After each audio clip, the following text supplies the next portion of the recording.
এক মুহূর্তের জন্য চোখ বন্ধ করুন। আপনি দাঁড়িয়ে আছেন আজ থেকে প্রায় 23 কোটি বছর আগের পৃথিবীতে। চারদিকে অদ্ভুত নীরবতা। হঠাৎ আকাশ কালো হয়ে গেল, বজ্রপাত, তারপর শুরু হলো বৃষ্টি। আপনি অপেক্ষা করছেন হয়তো কিছুক্ষণ পর থেমে যাবে, কিন্তু তা হলো না। দিন পার হলো, মাস পার হলো, বছরও কেটে গেল, তবুও পৃথিবীর জলবায়ু আগের মতো আর ফিরল না।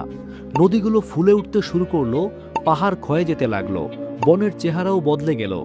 সমুদ্রের অসংখ্য প্রাণী টিকে থাকতে পারল না। এটা কোনো সিনেমার গল্প নয়, পৃথিবীর ইতিহাসে সত্যি এমন একটি সময় ছিল যাকে বিজ্ঞানীরা বলেন কার্নিয়াল ফ্লুয়াভাল এপিসোড। কিন্তু এখন প্রশ্ন হলো, কি এমন ঘটেছিল যার কারণে পুরো পৃথিবীর জলবায়ু এত দীর্ঘ সময় ধরে বদলে গিয়েছিল? তখনকার পৃথিবী আজকের মতো ছিল না, মহাদেশগুলো আলাদা ছিল না, বেশিরভাগ স্থলভাগ মিলিত হয়ে তৈরি হয়েছিল একটি বিশাল সুপার কন্টিনেন্ট, এবং যার নাম ছিল প্যানজিয়া। এর বিশাল অংশ ছিল গরম এবং শুষ্ক, বৃষ্টি হতো, কিন্তু অনেক অঞ্চলে দীর্ঘ শুষ্ক মৌসুম ছিল। খুবই স্বাভাবিক মনে হচ্ছিল এই পরিবেশ হয়তো আরো বহুদিন ধরে চলতে থাকবে। কিন্তু পৃথিবীর ভিতরে তখন ধীরে ধীরে জমছিল এক অদ্ভুত শক্তি, যা কয়েক হাজার বছরের মধ্যে বদলে দেবে পুরো গ্রহের জলবায়ু। বর্তমান গবেষণা অনুযায়ী সেই সময় উত্তর আমেরিকার পশ্চিমাংশের কাছাকাছি অঞ্চলে বিশাল আগ্নেয়গিরির কার্যকলাপ শুরু হয়, যাকে বিজ্ঞানীরা রেঞ্জিয়া লার্জ ইগনিয়াস প্রোভেন্স এর সঙ্গে সম্পর্কিত বলে মনে করেন। এটি কোনো একটি আগ্নেয়গিরি ছিল না, বরং দীর্ঘ সময় ধরে বিপুল পরিমাণ লাভা পৃথিবীর ভেতর থেকে বেরিয়ে আসে। এর সঙ্গে বায়ুমণ্ডলে ছড়িয়ে পড়ে বিপুল পরিমাণ কার্বন ডাইঅক্সাইড। কার্বন ডাইঅক্সাইড বেড়ে যাওয়ায় পৃথিবীর তাপমাত্রাও বাড়তে থাকে, আর উষ্ণ বায়ু যত বেশি জলীয় বাষ্প ধারণ করে তত বেশি তৈরি হয় মেঘ। আর সেই কারণেই পৃথিবীর বহু অঞ্চলে বৃষ্টিপাতের ধরন নাটকীয়ভাবেই বদলে যায়। গবেষণা বলেছে এই আর্দ্র সময়টি প্রায় 10 থেকে 20 লক্ষ বছর স্থায়ী হতে পারে।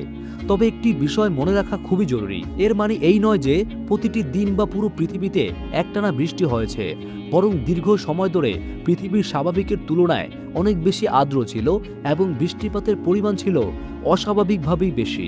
একবার ভাবুন, হাজার হাজার বছর ধরে চলা অতিরিক্ত বৃষ্টির প্রভাব কতটা ভয়াবহ হতে পারে। পাহাড়ের গা ধুয়ে ধুয়ে নেমে আসছে বিশাল পলির স্রোত, নদীর গতিপথ বদলে যাচ্ছে, অনেক জায়গায় নতুন হ্রদ তৈরি হচ্ছে, আবার কোথাও পুরনো ভূপ্রকৃতি মুছে যাচ্ছে। বিজ্ঞানীরা আজও সেই পরিবর্তনের চিহ্ন দেখতে পান প্রাচীন শিলাস্তরে। শুধু ভূমিতেই নয়, সমুদ্র বদলে যাচ্ছিল। নদী থেকে ভেসে আসা অতিরিক্ত পলি ও খনিজ পদার্থ সমুদ্রের পরিবেশে প্রভাব ফেলেছিল। গবেষণায় দেখা যায় এই সময় বহু সামুদ্রিক প্রাণীর সংখ্যাও উল্লেখযোগ্যভাবে কমে যায় এবং কিছু প্রজাতি বিলুপ্ত হয়ে যায়। এটি ছিল পৃথিবীর ইতিহাসের অন্যতম গুরুত্বপূর্ণ পরিবেশগত সংকট। এটাই সবচাইতে আশ্চর্যের বিষয়, পৃথিবী নিজের ইতিহাস নিজেই লিখে রাখে। প্রতিটি শিলাস্তর, প্রতিটি জীবাশ্ম, প্রতিটি পলির স্তর এক একটি যেন কোটি বছরের পুরনো নথি। বিজ্ঞানীরা যখন ইতালি, যুক্তরাজ্য, চীন, উত্তর আমেরিকা এবং পৃথিবীর আরও বিভিন্ন অঞ্চলে একই সময় শিলা বিশ্লেষণ করেন, তখন তারা একই ধরনের মিল খুঁজে পান। হঠাৎ বদলে যাওয়া পলির স্তর, কার্বনের রাসায়নিক স্বাক্ষরের পরিবর্তন, উদ্ভিদ ও সামুদ্রিক জীবাশ্মের একসঙ্গে ঘটে যাওয়া পরিবর্তন, এসব প্রমাণ একসঙ্গে ইঙ্গিত করে পৃথিবী সত্যি একসময় দীর্ঘস্থায়ী আর্দ্র জলবায়ুর মধ্য দিয়ে গিয়েছে। তবে বিজ্ঞানীরা এখনও সব প্রশ্নের উত্তর জানে না, আর সেই কারণেই এই রহস্য নিয়ে গবেষণা এখনও চলছে। আজ থেকে 23 কোটি বছর আগে কোনো মানুষ ছিল না, কোনো সভ্যতা ছিল না, তবুও পৃথিবী তার নিজের ইতিহাস অন্যতম বড় জলবায়ু পরিবর্তনের সাক্ষী হয়েছিল। হয়তো সে সময় কেউই ছিল না এই বিভৎসকারী দৃশ্যটি দেখার জন্য, কিন্তু পাহাড়গুলোও দেখেছিল, নদীগুলো দেখেছিল, সমুদ্রের তলদেশ সেই গল্প নিজের বুকের ভেতরে লুকিয়ে রেখেছিল কোটি কোটি বছর ধরে। আর আজ বিজ্ঞানীরা সেই নীরব গল্পগুলো পড়তে শিখেছে। কে জানে পৃথিবীর বুকে এমন আরো কত ইতিহাস লুকিয়ে আছে যেগুলো আমরা এখনো আবিষ্কার করতে পারিনি। আপনি কি মনে করেন সেই সময় যদি আপনি পৃথিবীতে থাকতেন তাহলে সবচেয়ে ভয়ঙ্কর দৃশ্যটি আপনার কাছে কি হতো? আপনার উত্তর কমেন্টে লিখে জানাবেন।